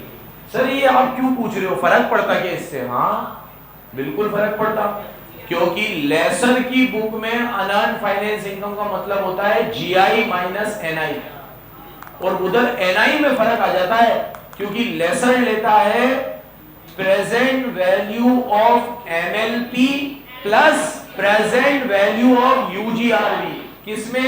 NI में, और GI में नॉर्मल लेता है, मतलब प्रेजेंट MLP और UGRV बिना डिस्काउंटिंग के। भाई सुन लो, ग्रॉस इन्वेस्टमेंट में बिना डिस्काउंटिंग के, नेट इन्वेस्टमेंट में डिस्काउंटिंग के, और दोनों के डिफरेंस को ही अनअर्न्ड फाइनेंस इनकम बोलते हैं। तो भैया अगर आपने ये नहीं पहचाना लेसी के लिए लेसर के लिए, तुम गया क्वेश्चन पूरा, क्योंकि पूरे क्वेश्चन की धज्जियां उड़ा देगा UGRV। GRV तो मैं भी ले रहा हूं, वो भी ले रहा है, क्योंकि वो भी MLP ले रहा है, मैं भी MLP ले रहा हूं, रेट भी 15% है। पूरी फर्क कहां जाएगा? UGRV में, क्योंकि लेसर UGRV लेता है, वो चलता है GI NI पे, मैं GI NI पे नहीं चलता, मैं चलता हूं प्रेजेंट वैल्यू ऑफ MLP और fair value whichever is lower. सुन रहे हो बराबर? विधि गड़बड़ नहीं करनी है बेटा। और ये देता भी नहीं है, लेसर की बुक है, लेसी की बुक है, पहचान नहीं है आपको। अनअर्न्ड फाइनेंस इनकम है, लेसर की बुक में करेंगे इसको, किसकी बुक में करेंगे? 2 मिनट इधर देख लो सामने, प्लीज सामने। इलस्ट्रेशन नंबर 2, कितने साल की लीज है? 5 साल की। ईयर 1 2 3 4 5, यहां लूंगा मैं MLP कितना है? 8 लाख।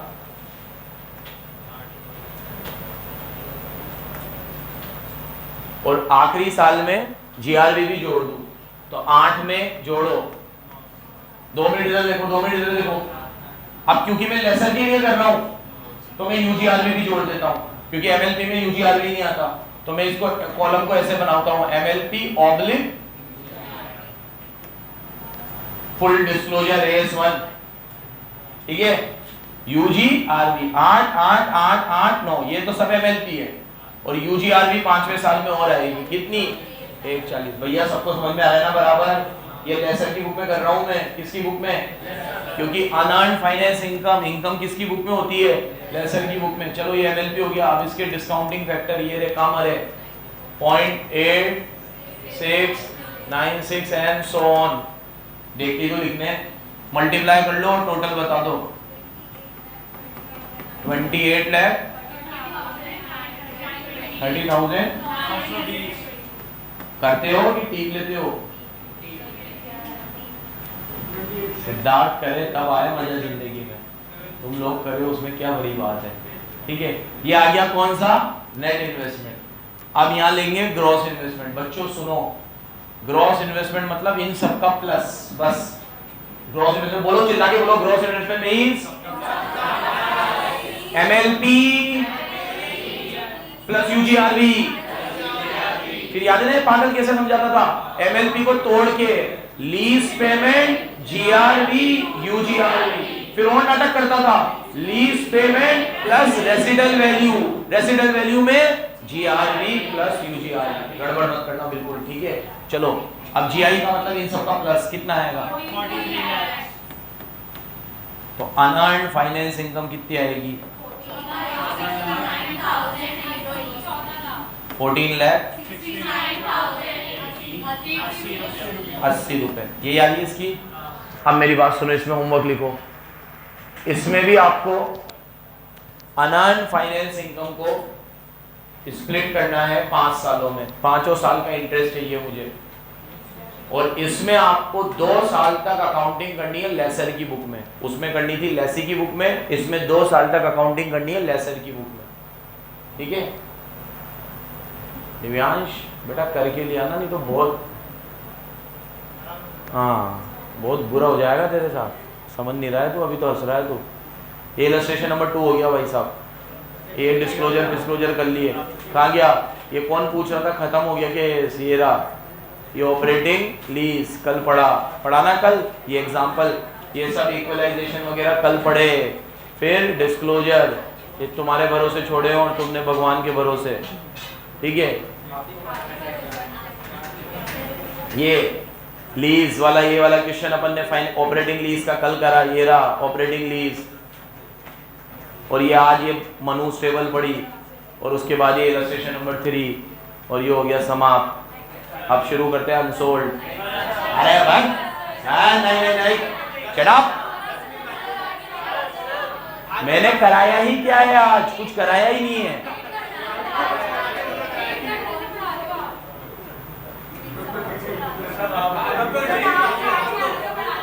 चुप रहे यार, मेरे को प्लीज मेरी बात समझो। मैं बहुत परेशान हूँ, मुझे बहुत परेशान मत करो। अरे तो मैं तुम्हारे भरोसे करूंगा ही नहीं। अरे मैं देख रहा हूँ, बस अगर कुछ काम के नहीं हुए तो तुम्हें ही दूंगा मैं। चलो देखो, जो क्वेश्चन काम के नहीं होते ना मैं तुम्हें दे देता हूँ, तो तुम्हारी अहमियत क्या है मेरी जिंदगी में समझ जाओ तुम। चलो इधर देखो क्वेश्चन 6, 7, 8, 9 डायरेक्ट क्वेश्चन है। तो शुरू हो रहा है कहाँ से? 10 से। पनीश मल्होत्रा सुन ले मेरे भाई। क्लासिफाई, ये तो तुम बता दोगे ऑपरेटिंग लीज है कि फाइनेंसिंग लीज है। याद है ना 5 क्राइटेरिया? कौन बताएगा खड़े होके पांचों? अर्चिता बोल जल्दी, हैंड रेस करा तूने? हाँ बोल, खड़े होके बोल। ये कह रही है मैं खड़े भी होंगी तो बैठे भी जितनी लगूंगी। बताओ। राइट एंड ओनरशिप ट्रांसफर हो जाती है। परचेज का ऑप्शन देता है सब्सटेंशियली लोअर प्राइस पे, जिसको रीजनेबली सर्टेन है कि एक्सरसाइज पूरा बोलना। और तेज बोल। इकोनॉमिक लाइफ है, वो पूरी मेजर इकोनॉमिक लाइफ ऐसे यूज कर लेगा। और substantial period of fair value जो है वो सब्सटेंशियली लीज रेंटल्स में कवर हो जाएगी, और लेसी के मॉडिफिकेशन के हिसाब से एसेट बनाई गई है। चलो, lessee has option to purchase at lower than fair value. Economic life 7 है और लीज 6। इकोनॉमिक लाइफ 6 है, लीज टर्म 2 है, लेकिन एसेट स्पेशल नेचर की है। प्रेजेंट वैल्यू एमएलपी की फेयर वैल्यू के ऑलमोस्ट बराबर है। ये भी फाइनेंशियल होना, क्योंकि सब्सटेंशियली होल कवर करते हैं ना, तो यहाँ तो बराबर ही है। तो सब्सटेंशियली भी बराबर होता तो भी फाइनेंस। तो चारों का आंसर है। आ गया हो, ये तुम्हें आता था, इसीलिए तो मैं तो सारे जो कराऊंगा तुम्हें सारे। A machine was given in 3 years operating lease. आपने एक डीलर ने दी है, डीलर वाला केस है, कल बताया था। अच्छा कल हमने बहुत चर्चा करी थी, मैं फिर बता दूं। कल हमारी जो चर्चा का विषय था वो बस इतना सा था कि मैं जब तुम्हें कोई चीज लीज पे देता हूँ तो लीज रेंटल क्वेश्चन में गिवन होते हैं। मैंने कल भी 5 बार ये बात बोली है। मनीष मत बात कर भाई, मत बात कर। लीज रेंटल क्वेश्चन में गिवन नहीं थे, तो हमने क्या करा, पहले लीज रेंटल निकाला। निकालने के बाद डीलर में कोई महान बात नहीं करी, वही करा जो करते हैं। क्या करते हैं कि उसे इक्वलाइज और रैशनल बेसिस पे बांटा। और वो रैशनल बेसिस क्या था? प्रोडक्शन में जितनी यूनिट बना रहा हूँ। अब कल क्वेश्चन में क्या हुआ था कि 6 साल की मशीन दी और लीज पे दी थी 3 साल के लिए, तो मैं 3 साल का ही प्रोडक्शन यूनिट लूंगा ना, 6 साल का थोड़ी लूंगा। तो वो करा हमने, लेकिन उसमें प्रॉब्लम क्या थी? कल वाले क्वेश्चन में कोई लीज रेंटल थे ही नहीं। तो लीज रेंटल पहले हमने निकाले, उसे डिवाइड बाय 3 करा और फिर उसे कंपेयर करा, तो वो थोड़ा लंबा हो गया। अब इसमें भी देखते हैं क्या है। एक मशीन एक डीलर ने दी है लीज पे, यील्ड मतलब रिटर्न, जो उसे कितना रिटर्न देगी? 30%। किस पे? कॉस्ट पे। कॉस्ट कितनी है? 1.5 लाख। 1.5 लाख में 30% ऐड कर दो, तो एक तरीके से इसकी सेलिंग प्राइस कितनी हो गई? 190। बच्चों बहुत छोटी सी चीज है, प्लीज एक्टिवली सुनना है ना प्लीज। अब ये मशीन की इकोनॉमिक लाइफ 5 ईयर है, आउटपुट 40, 50, 60, 80, 70, 80, 70, 1.5 लाख, 60, 40 और 50, 1.5 लाख, 1.5 और 1.5 3 लाख, 3 लाख और 5 साल का है। स्ट्रेट लाइन डेप्रिसिएशन है, मतलब हम SLM मेथड से SLM is proportion of output, straight line depreciation in proportion of output appropriate है, ठीक है। आपको क्या करना है, एनुअल लीज रेंट निकालनी है और लीज रेंट इनकम निकालनी है जो हमें हर साल रिकॉग्नाइज करनी है। तो पहले तो एनुअल लीज रेंट निकालनी है, फिर हमें लीज रेंट, वही कल वाला क्वेश्चन है सेम। क्या करेंगे हम, 1.95 की सेलिंग प्राइस है तो अपन पहले लीज रेंटल निकालेंगे, क्योंकि मेरे पास लीज रेंटल ही नहीं है। 1.95 है, कितना आउटपुट हुआ था इसका टोटल, 3 लाख, और लीज कितने साल की है, हाँ कितने साल की है, नहीं इकोनॉमिक लाइफ 5 साल है, लीज 3 साल है बच्चों, बराबर पढ़ो। लीज कितने साल की है, तो यहाँ देखो 3 साल की है, तो 1, 2 और 3, हम ये 3 ही साल कंसीडर करेंगे। कितना हो रहा है ये टोटल, 1.5 लाख, तो divide by 3 lakh multiply by 1.5 lakh, तो कितने हो गए 97, अब बोर्ड पे देखो 97,500, और ये 3 साल के, तो डिवाइड बाय 3 कर लो। Annual lease rental, annual lease rental 32,500, जिससे पूछो वही बताना। चारुल ये 32,500 लीज रेंटल है, ये कौन से लीज रेंटल है, जो हम किताब में दिखाएंगे या जो हमने उससे लिए हैं?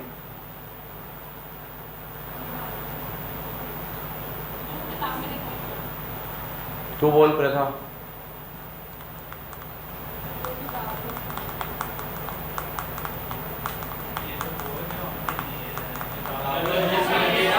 ये वो है जो हमने उससे लिए हैं, ठीक है। और ये हमेशा क्वेश्चन में गिवन होते हैं, कल भी चिल्ला के ये चीज समझा रहा था। अब जो हम दिखाएंगे वो कैसे निकलेगा, देखो आपके लीज रेंटल है 97,500, आप इसको बांटोगे नंबर ऑफ यूनिट के हिसाब से। नंबर ऑफ यूनिट कितनी है, 40, 50, 60, तो 4 और 5 9 और 15, तो 4/15, 5/15 और 6/15, 26,000, 32,500, 39,000। ये आप किताबों में दिखाओगे, it has to be recognised. चारोल बेटा ध्यान दे, तो बहुत सिंपल चीज पूछी थी मैंने। और ये लीज रेंटल है, और लिया कितना है मैंने उससे, 32,500, 32,500, 32,500, ये तो नलीफाई हो गया। यहाँ पे लीज रेंटल खुलेगा, वो खुलेगा लीज इक्वलाइजेशन, और यहाँ पे बंद हो जाएगा। दोनों का अमाउंट सेम आना चाहिए। कितना है, 7,000, 6,500, इधर भी कितना आना चाहिए, 6,000। इधर लीज इक्वलाइजेशन खुलेगा, इधर लीज इक्वलाइजेशन। होमवर्क नंबर 3 इसकी एंट्री करके लाओगे क्वेश्चन नंबर 11 की। जनरल एंट्री करोगे लेसी की बुक में भी और लेसर की बुक में भी। 3 साल की है लीज। हाँ, तीनों कल चेक करूंगा। अपन 5 दिन से इस एएस को पढ़ रहे हैं, एक दिन तो आप भी पढ़ोगे इसको, ऐसे ही तो पढ़ेंगे हम। चलो नेक्स्ट क्वेश्चन नंबर 12। लीज, अगर ये क्वेश्चन सेम देखा हुआ निकला तो फिर नहीं कराऊंगा, है ना। सुन लो बराबर। लीज लेसी लिमिटेड टू का मशीन, हमने मशीन लिए लेसर से, फेयर वैल्यू 7 लाख रुपए है। इकोनॉमिक लाइफ आपकी 3 साल है। At the end of lease period, each lease period, अरे sorry, at the end of each year lessee will pay 3 lakh. ठीक है, आपने जो मशीन ली उसकी फेयर वैल्यू कितनी है, 7 लाख, और उसका लीज पेमेंट कितना है, 3 लाख। इकोनॉमिक लाइफ कितनी है लीज की, 3 साल की। जीआरबी कितना है, 22,000। लेसी लिमिटेड एस्टिमेट कर रहा है कि रेसिडुअल वैल्यू ओनली कितनी रहेगी, लेकिन उसने तो हमें जीआरबी तो हमें उतने की दी, मतलब अनगारंटेड कुछ भी नहीं है, नेगेटिव थोड़ी होगी। नेक्स्ट, इम्प्लिसिट रेट कितनी है, 15%। 3 साल के डिस्काउंटिंग फैक्टर। आपको मशीन निकालनी है लेसी की और फाइनेंस चार्ज निकालने हैं, ठीक है। अब ये तो बोल ही दिया है कंसीडर्ड बाय लेसी लिमिटेड, तो लेसी लिमिटेड तो वो है जिसने मशीन ली है, उसका नाम ही लेसी लिमिटेड है, तो किसकी बुक में करनी है, हो जाएगा ये, हो ही गया, हो क्या जाएगा। ये अमाउंट लेना 3 लाख, डिस्काउंटिंग करना आखिरी वाले साल में 3 लाख में 22 और जोड़ देना, डिस्काउंटिंग करना, डिस्काउंटिंग करने के बाद प्रेजेंट वैल्यू आएगी, उस प्रेजेंट वैल्यू को फेयर वैल्यू से कंपेयर करना, विच एवर इज लोअर लेना। क्या लेना? हो जाएगा ये। होमवर्क नंबर 4 हो गया ये हमारे लिए। लास्ट नहीं, लास्ट नहीं है, एक और है। नहीं तो करा रहा हूँ, ये क्या करते हैं?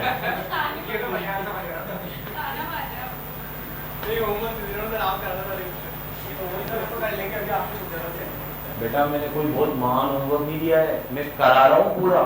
उसके बाद जो क्लरिकल वर्क है ना, जो ए की एंट्री 4 बार करनी है, मैं वो तुम्हें दे रहा हूँ। कैलकुलेशन का पार्ट तुम्हें नहीं दे रहा हूँ मैं। मत करना भाई, ना करनी हो तो।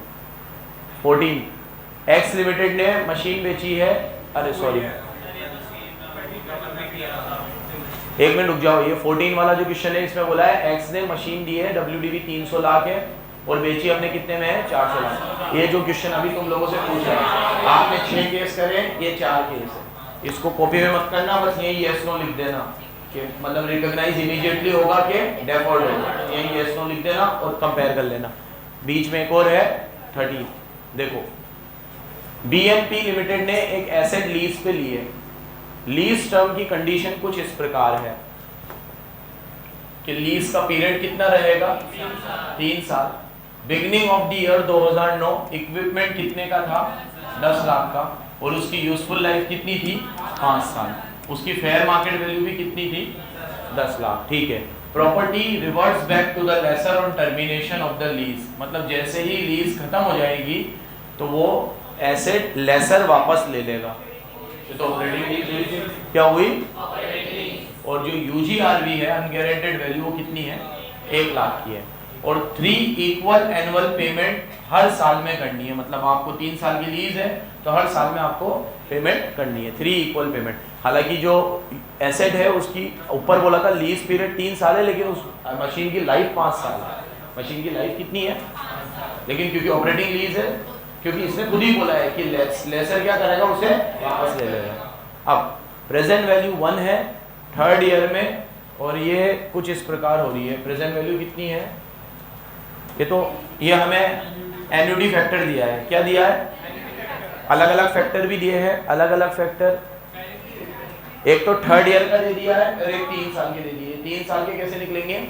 1 divide by 1.1 equal to GT, 3 साल का। और एन्युटी फैक्टर मैंने कल बोला था, पहले से तो याद ही है तुम्हें।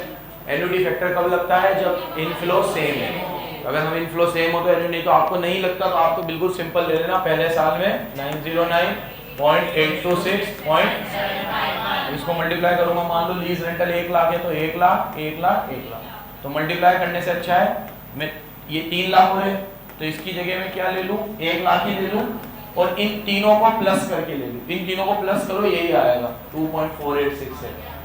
ठीक है, it is just like Lakisha, बहुत मुश्किल चीज नहीं है बेटा, बिल्कुल सिंपल चीज है। देख 1 लाख को तू 1 से मल्टीप्लाई कर, 1 लाख को तू 2 से कर और 1 लाख को तू 3 से कर मल्टीप्लाई।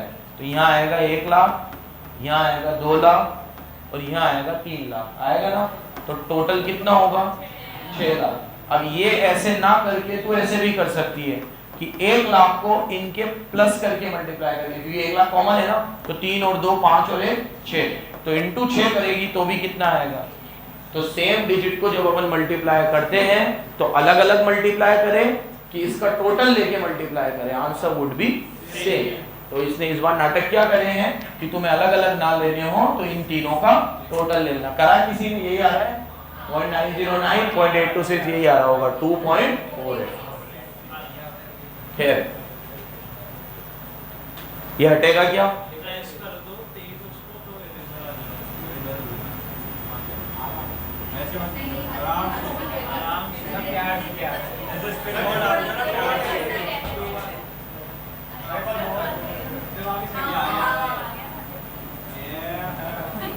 ये तुमने मेरे को सेशन खत्म होने के बाद क्यों बताया?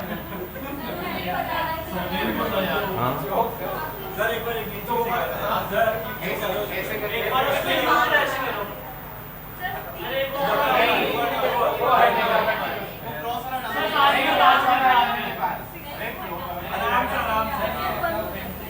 चलो देखो इधर, तुम्हारी ऐसे कराओ, पढ़ लो। इस अभी क्लास के बाद करेंगे। देखो जादू, लीज टर्म आपकी 3 इयर्स है, इक्विपमेंट 10 लाख का, थोड़ा नया क्वेश्चन दिख रहा है मेरे को, फेयर वैल्यू 10 लाख है, ठीक है। क्यों नया क्यों दिख रहा है? क्योंकि मेरे को उसमें लीज रेंटल नजर नहीं आ रहा है। क्या नजर नहीं आ रहा है? इसमें कुछ ना कुछ नाटक करके लीज रेंटल पूछेगा हमसे। चलो देखते हैं। ये हो गया, इससे बोला है तीसरे साल का एन्युटी फैक्टर इतना है, 3 साल का एन्युटी फैक्टर इतना है, और आगे बोला है state whether the lease is a finance lease और also calculate unearned finance income. Unearned finance income भी निकालनी और बताना है कि ये लीज फाइनेंस लीज है क्या। देखो सुनो, इसने पहले तो एक बात, एक सुर में जवाब दो, फाइनेंस लीज होने के लिए पांचों इंडिकेटर पूरे होने चाहिए क्या? पांचों में से कोई भी एक, तो एक इंडिकेटर तो इसने खत्म कर दिया हमारा, क्योंकि इसने यहां लिख दिया था कि एसेट ये वापस लेगा। तो जब एसेट ये वापस लेगा तो ये फाइनेंस लीज तो नहीं है, क्योंकि इसने मना कर दिया। मतलब एक इंडिकेटर खत्म हमारा, लेकिन अभी भी स्टिल वी हैव 4 इंडिकेटर। अब 4 में से एक इंडिकेटर लाइफ का था, वो पूरा हो रहा है, क्योंकि 5 में से 3 साल दे दी, लेकिन 5 में से 3 भी 60% ही हुआ। और मैंने आपको कहा नहीं 50 की, मैंने 75 बोला था। मैंने कहा था सब्सटेंशियल में आपको 75 लेना, तो वो भी मेरे को लग नहीं रहा। अब एक इंडिकेटर मैंने बोला था कि भैया उसके स्पेसिफिकेशन से बने, वो यहाँ तो पता नहीं चल सकता, ऐसा कुछ बोला है क्या उसके स्पेसिफिकेशन से? 3 खत्म हो गए। अब एक इंडिकेटर है मेरा सबसे, कौन सा था? ऑप्शन दे कि तू इसे खरीद, वो ऑप्शन भी नहीं दिया, क्योंकि वो तो ले ही रहा है वापस, तो ऑप्शन कहां से देगा? तो 4 इंडिकेटर खत्म। अब मेरे पास सिर्फ एक इंडिकेटर बचा है कि एसेट का जो फेयर वैल्यू है वो लीज पेमेंट में सब्सटेंशियली कवर हो जाए। तो अगर वो वाला इंडिकेटर पता चल जाए तो फिर मैं बता सकता हूं, लेकिन उसके लिए लीज पेमेंट चाहिए, उसकी फेयर वैल्यू चाहिए। तो लीज पेमेंट तो है ही नहीं मेरे पास, तो इसमें लीज पेमेंट निकालना ही सबसे बड़ी कला की बात है। देखो कैसे निकलेगी, यहां देखो, कुछ गिवन ना हो तो आप लोगों से सबसे पूछा था मैंने कि फेयर वैल्यू को क्या मैं प्रेजेंट वैल्यू ऑफ एमएलपी मान सकता हूं? अगर मैं सारी लीज पेमेंट की डिस्काउंटिंग करूं और वो फेयर वैल्यू के बराबर आ जाए तो क्या वो और सारे मिनिमम लीज पेमेंट की प्रेजेंट वैल्यू निकालूं तो क्या उसे ही मैं फेयर वैल्यू बोल दूं? तो अब अपन रिवर्स कैलकुलेशन से सॉल्व करेंगे। हमारे पास फेयर वैल्यू तो है, कितनी है ना 10 लाख। हमारे पास एमएलपी में 2 चीजें आती है, एक लीज पेमेंट आती है, एक जीआरबी आती है। मेरे पास लीज पेमेंट नहीं, लेकिन मेरे पास जीआरबी है। तो इधर देखो, प्लीज प्लीज प्लीज प्लीज इधर देखो, लीज पेमेंट जो आती है मैं उसको एक्स मान लूं और उसकी डिस्काउंटिंग करनी है मुझे, तो 3 साल के डिस्काउंटिंग फैक्टर ना लेकर मैं तीनों का टोटल ही ले लूं। ये रहा तीनों का टोटल 2.4868, यही होगा। और प्लस जीआरबी भी लेनी है। जीआरबी कितना है?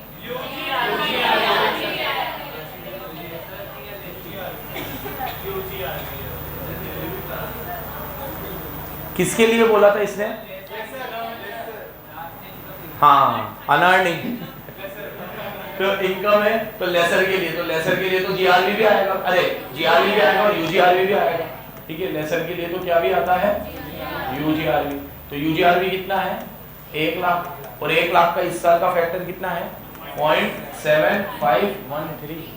ये कर लूं मैं, तो 1 लाख को इससे मल्टीप्लाई करो 0.7513 से, तो इधर तो आएगा 10 लाख और इसको इससे करेंगे तो 2.4868x और इसको इससे करेंगे तो 75,130। ये इधर आके माइनस होगा, तो 2.4868x इज इक्वल टू 9,08,000 नहीं है ना बेटा? जीआरबी कहाँ है इसका? अपने पास है ही। जीआरबी का कोई रास्ता थोड़ी है, तुम बताओ कोई रास्ता हो। हाँ, जीआरबी का रास्ता कब बनता है? जब आप मुझे एमएलपी दे देते, तो मेरे पास एमएलपी भी नहीं है, तो कैसे निकलेगा? और अब x की वैल्यू बताओ, 9,24,870 डिवाइड बाय 2.4868।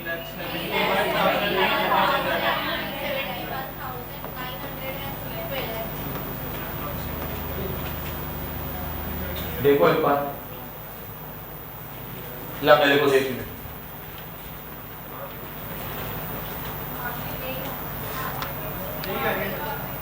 ये आ रही है?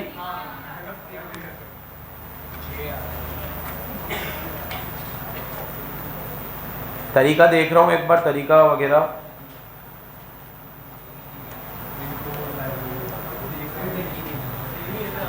हाँ यही सेम ही है, 3,71,000। बस क्या है कि उसे टेबुलर फॉर्म में करा है। इसको कैसे करा है ये एक बार फिर देख लो। यहाँ पे एक हमारा थ्योरी का रूल काम आया है बस, कि नॉर्मली कुछ गिवन ना हो तो अगर मैं सारे लीज रेंटल्स की डिस्काउंटिंग करूं तो वो फेयर वैल्यू के बराबर आना चाहिए। इसने हमें फेयर वैल्यू दे दी थी 10 लाख, और मैं डिस्काउंटिंग कैसे करता हूं, जो भी मेरा लीज रेंटल होता है उसको डिस्काउंटिंग फैक्टर से, मैंने डिस्काउंटिंग फैक्टर तीनों ना लेकर तीनों का एन्युटी फैक्टर ले लिया। अभी जो मैं इसको समझा रहा था लकीशा को कि 1 लाख को 1 से मल्टीप्लाई करो, 1 लाख को 2 से मल्टीप्लाई करो, और 1 लाख को 3 से मल्टीप्लाई करो, या फिर 1 लाख को सीधा 6 से मल्टीप्लाई कर दो, answer would be same. 6 lakh ही आएगा दोनों में। कितना आएगा? क्योंकि 1 लाख 1 लाख 1 लाख क्या है? सेम है। 1 लाख 1 लाख 1 लाख क्या है? सेम है। तो उसको 1 से करूं, 2 से करूं, 3 से करूं, या डायरेक्ट 6 से करूं? तो मैंने डायरेक्ट 6 से किया, मतलब मैंने डायरेक्ट उनके डिस्काउंटिंग फैक्टर से मल्टीप्लाई किया। एक्स मेरे पास था नहीं, जीआरवी होती तो लेता नहीं थी, यूजीआरवी थी वो ले ली, 1 लाख को इंटू करा, ये इधर आके माइनस हुआ, ये हुआ, और बाकी तो ये सिंपल कैलकुलेटर अलाउड ही है। तो 3,71,912 का मेरा लीज रेंटल आ गया। क्या आ गया मेरा? Lease rental. Unearned finance income भी पूछिए, वो भी निकाल लो। इधर देखो, यहाँ देखो, यहाँ देखो, लीज रेंटल आई है। लीज रेंटल को अनअर्न्ड फाइनेंस इनकम बेसिक के ऊपर से हिलना मत। अनअर्न्ड फाइनेंस इनकम होता है जीआई माइनस एनआई। जीआई मतलब ग्रॉस इन्वेस्टमेंट, ग्रॉस इन्वेस्टमेंट बिना डिस्काउंटिंग करे लेते हैं। तो ये मेरा लीज रेंटल है 3 लाख। लो ये 3 लाख जो भी है, 3,71,000 लीज रेंटल ले लिया, और 3 साल की लीज है, इंटू 3 करो इसे। लीज रेंटल को तो इंटू करेंगे ना 3 से, डिस्काउंटिंग थोड़ी करेंगे। इंटू 3 करो, कितना आया? कितना आया? अब इसमें जीआरवी यूजीआरवी सब लेते हैं जीआई में, तो प्लस करो 1 लाख, 12,15,000। अब सुनो, ये 12,15,000 जो भी, इसको साइड में रखो, इसको साइड में रखो, ये जीआई है। अब एनआई कैसे लेते हैं? इसी चीज की डिस्काउंटिंग करके। तो अब इसको मल्टीप्लाई करना, 3 से मत करना, अब डिस्काउंटिंग करनी है तो इसको मल्टीप्लाई करना डिस्काउंटिंग फैक्टर से। इसका डिस्काउंटिंग फैक्टर ये है, मल्टीप्लाई करो इसको इससे। जो कर रहा हूं वो करो, बिल्कुल सिंपल है, कुछ भी नहीं है। जो हमने करा है वही कर रहा हूं मैं।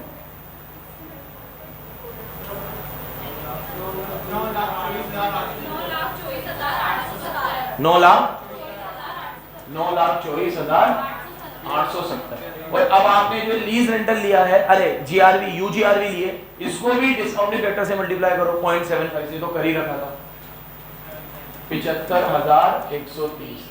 इसका टोटल बताओ, आएगा ही सही, वो 10 से ही तो ये आया है, ये 10 आया। और आपने जो अभी निकाला था वो कितना था? 12 समथिंग। वो वापस कर लो इसको, 12,07,000। उसमें से अगर ये माइनस कर दे हम, 2,15,735 अनअर्न्ड फाइनेंस इनकम आएगी। 2,15,000, इसकी भी वही आ रही है, 2,15,000। अब 2 मिनट शांति से, बस खत्म हो गया ये, शांति से। पलक सामने देख ले। मैंने जो बाद में किया ना वो वापस सुनो, धीरे धीरे बोल रहा हूं एकदम।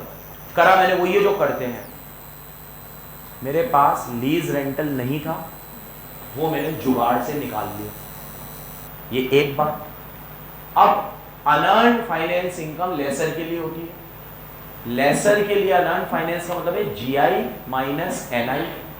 जीआई मतलब हर चीज को ग्रॉस लो बिना डिस्काउंटिंग करें। तो मैंने ये 3 लाख जो भी था इसको इंटू करा 3 से, क्योंकि 3 साल के रेंटल से यहां रखा। 1 लाख की मेरी रेसिडेंट वैल्यू थी, उसे भी यहां रखी बिना डिस्काउंटिंग करे, क्योंकि जीआई है, जीआई बिना डिस्काउंटिंग की आती है। उसमें से माइनस होती है एनआई, एनआई डिस्काउंटिंग करके लेते हैं। तो यही वाली जो चीज थी इसको डिस्काउंटिंग करके लेना था, तो इसको मल्टीप्लाई करा डिस्काउंटिंग फैक्टर से, तो ये आया। 1 लाख को भी मल्टीप्लाई किया तो ये आया। सब डिस्काउंटिंग करने के बाद ली, डिस्काउंटिंग करने के बाद वैल्यू छोटी हो जाती है, तो 12 लाख से कितनी हो गई? वो 10 लाख। तो बीच का जो फर्क है उसी को इंटरेस्ट बोलते हैं, उसी को बोलते हैं अनअर्न्ड फाइनेंस इनकम। समझ गए? कुछ भी याद रखना नया नहीं किया है इस क्वेश्चन में, जो बेसिक है उसी पे है। अनअर्न्ड फाइनेंस इनकम का मतलब होता है जीआई माइनस एनआई। एनआई का मतलब होता है present value of MLP plus present value of UGRV. वही करा है, बस इसमें एनुअल रेंट्स नहीं थे तो रेंट जुगाड़ से निकाला है। इसके सवाल का जवाब तो दो। ये ऑपरेटिंग लीज हो गया, फाइनेंस लीज है कि नहीं है? है, हाँ, उसके पहले क्योंकि ऑलमोस्ट आप फेयर वैल्यू कवर कर रहे हो। अब वो तो करूंगा ही, मैंने लीज रेंटल ही ऐसे निकाले हैं। मैंने जब बेस में ही 10 लाख ले लिया तो अब जो मेरा लीज रेंटल आएगा वो 10 लाख की इर्द गिर्द ही तो आएगा, मैंने तो फेयर वैल्यू ही 10 लाख ली है। ठीक है, तो ये सवाल ऐसे नहीं पूछना चाहिए था इसको कि फाइनेंस है कि नहीं है, वो तो फाइनेंस ही होगी। ये अगर इस तरह का सवाल पूछना चाहता था तो वो सवाल याद है कब बनता, जब ये लीज रेंटल खुद देता मुझे, तो मैं इसके वाले लीज रेंट, सुनो, इसके वाले लीज रेंटल की डिस्काउंटिंग करता। वो कुछ भी आ सकता था, 12 लाख, 15 लाख, 17 लाख, 18 लाख, फिर उसको कंपेयर करता इसकी फेयर वैल्यू से, फिर मैं इसको जवाब देता कि है कि नहीं है। अभी तो जवाब क्लियर था, यही लिखा होगा इसने कि ये फाइनेंस लीज है, क्योंकि substantially fair value lease rentals को कवर कर रहे हैं। कहाँ लिखा हुआ है? पैरामीटर 2 में द लीज टर्म भी कवर कर रही है भैया, इसने तो 3 साल को भी मेजर ही मान लिया है। और पैरामीटर 1 में बोला है कि लीज पेमेंट 10 लाख को कवर कर रहे हैं, क्योंकि ये जो आ रहा है आपका वो 9 लाख आ रहा है, 24,000, और आपकी फेयर वैल्यू 10 लाख है, तो 9 लाख 24,000 10 लाख को कवर कर रहे हैं। तो करेंगे ही सही ना, क्योंकि 10 लाख से ही तो ये 3 लाख निकला है, और इसकी वहां पर डिस्काउंटिंग करिए तो 10 ही तो आएगा। क्या बाउल जैसी चीजें, निकलना ही चाहिए था ये। तो ये कोई बहुत बड़ी बात नहीं है, ये फाइनेंस लीज है। धन्यवाद। AS 19 समाप्त हुआ।